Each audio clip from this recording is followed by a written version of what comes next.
हम हमारे आराध्य श्री राम के उस मार्ग का अनुसरण करते हुए आगे बढ़ रहे हैं जिसमें वह आसुरी शक्तियों के विनाश का प्रण लेते हैं। निश्चरहीन करौं महि भुज उठाई पणकीन, अर्थात जिस प्रकार भगवान राम ने अपनी भुजाओं को उठाकर धरती को राक्षस विहीन करने का प्रण लिया था, ठीक उसी प्रकार श्री राम के आदर्शों का पालन करते हुए हमने भी आतंकवाद को जड़ से समाप्त करने का संकल्प लिया है।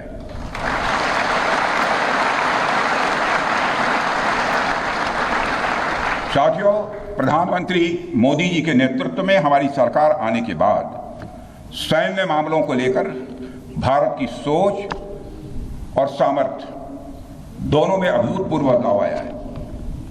हम भगवान राम के उस सिद्धांत का पालन करते हैं, सठ संग विनय, कुटिल संग प्रीति, सहज कृपण संग सुंदर नीति, अर्थात दुष्ट के साथ विनम्रता, कुटिल के साथ सदाशयता और कंजूस के साथ उदारता का आचरण कभी भी नहीं करना चाहिए। मैं आप लोगों को भी बता रहा हूं, बल्कि सठे साठ्यम समाचरेत या टिट फॉर टैट।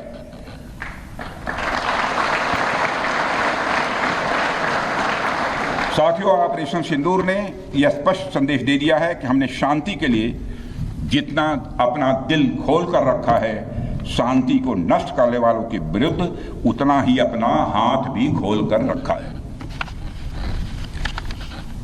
साथियों, एक और बात मैं यहां साफ कहना चाहूंगा कि ऑपरेशन सिंदूर अभी खत्म नहीं हुआ है। जो कुछ भी हुआ है वह सिर्फ एक ट्रेलर मात्र था। अब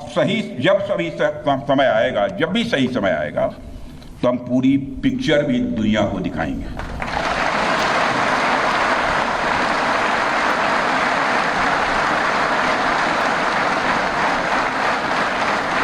साथियों, आप सब तो जानते ही होंगे कि भारत में जब भी कोई उपद्रवी तत्व होता है जिसको लेकर यह आशंका रहती है कि यह भविष्य में कुछ उपद्रव कर सकता है, तो उसको मजिस्ट्रेट एवं पुलिस द्वारा गुड बिहेवियर के प्रोबेशन पर रखा जाता है।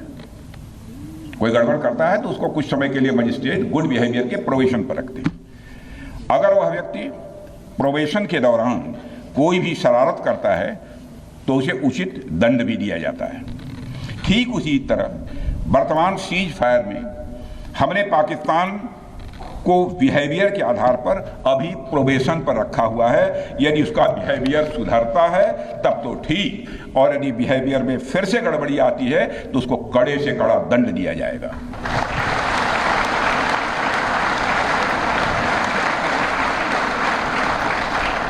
मैं फिर से इसे दोहराना चाहता हूं, अभी भारत ने पाकिस्तान को प्रोबेशन पर रखा है। वैसे भी माननीय प्रधानमंत्री ने हाल ही में एक बात बहुत साफ कही है कि आतंक प्रहार अब न्यू नॉर्मल है। यह न्यू इंडिया का न्यू नॉर्मल है। अब हमने साफ कर दिया है कि हमारी संप्रभुता को यदि कोई नुकसान पहुंचाएगा तो अब प्रहार भी झेलेगा। आतंकवाद का हम लाउडर और स्ट्रांगर जवाब देने के लिए तैयार हैं। साथियों, मैं जब देश के अलग अलग हिस्सों में जाता हूं तो एक बात हर जगह सुनने को मिलती है कि हमें हमारी सेनाओं पर गर्व है। और क्यों न हो,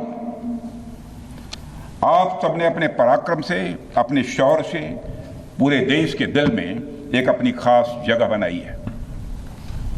लेकिन क्या सिर्फ गर्व और सम्मान ही काफी है? मेरा मानना है कि नहीं। साथियों, कुछ साल पहले हम दुनिया से हथियार खरीदते थे, आज हम खुद बना रहे हैं बहुत सारे हथियार। कुछ लेते भी हैं, artillery systems, radar systems, missile shields, drones और काउंटर ड्रोन्स जैसे साजो सामान आज हम भारत में ही मैन्युफैक्चर कर रहे हैं। हम इंपोर्टर से एक्सपोर्टर बन रहे हैं और यह केवल शुरुआत भी है, केवल शुरुआत भर है। मैं आप सबको एक बार फिर ऑपरेशन सिंदूर की सफलता पर तहे दिल बधाई देता हूं। और मैं बस इतना कहूंगा कि आपके पराक्रम ने यह दिखा दिया है कि यह वो सिंदूर है, यह वो सिंदूर है जो श्रृंगार का नहीं बल्कि शौर्य का प्रतीक है। यह वह सिंदूर है जो सौंदर्य का नहीं बल्कि संकल्प का प्रतीक है। यह सिंदूर खतरे की वह लाल लकीर है, यह सिंदूर खतरे की वह लाल लकीर है जो भारत ने अब आतंकवाद के माथे पर खींच दी है। मैं इस अवसर पर साथियों आप सभी के साथ साथ देश की जनता का भी आभार प्रकट करता हूं। भारत की जनता ने एकजुटता और समझदारी का परिचय देते हुए आप सभी का, सरकार का, यानी पूरे देश का सहयोग किया है। इस लड़ाई में न केवल सरकार, आर्म्ड फोर्सेस और सुरक्षा सभी नागरिक एकजुट थे और मैं कह सकता हूं कि भारत का हर नागरिक इसमें सिपाही की तरह भागीदार था। मैं देश की उन माताओं को भी प्रणाम करना चाहता हूं जिनकी कोख से आप जैसे बहादुरों ने जन्म लिया है।